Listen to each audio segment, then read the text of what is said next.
John Napier of Merkiston, also known as Marvellous Merkiston, was born around 1550.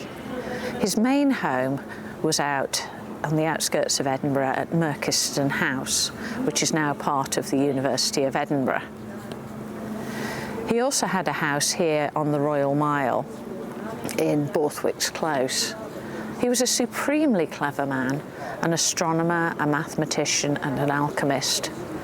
He's responsible for creating tables of logarithms which were used for performing incredibly complex calculations before the existence of computers.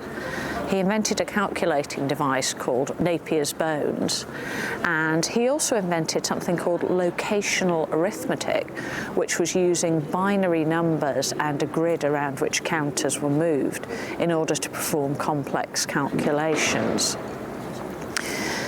Now, extreme cleverness did not necessarily win you any friends in the 16th century, and there were rumours of witchcraft, as there often were with such people. Fortunately for Napier, though, he was never actually brought to trial on a charge of witchcraft. He even managed to use his bad reputation to his advantage on occasion. So, one of his servants had been stealing from him, but he didn't know which one.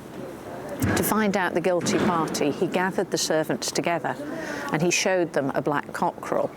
He said that the black cockerel was magical and that it would cry out if it was touched by a dishonest person. He then placed the cockerel in the side room and told the servants to go in one at a time to gently lift the bird up and put it down, and he would be listening for the noise. So they did this, and no sound was heard from the cockerel. However, Napier knew exactly who his thief was.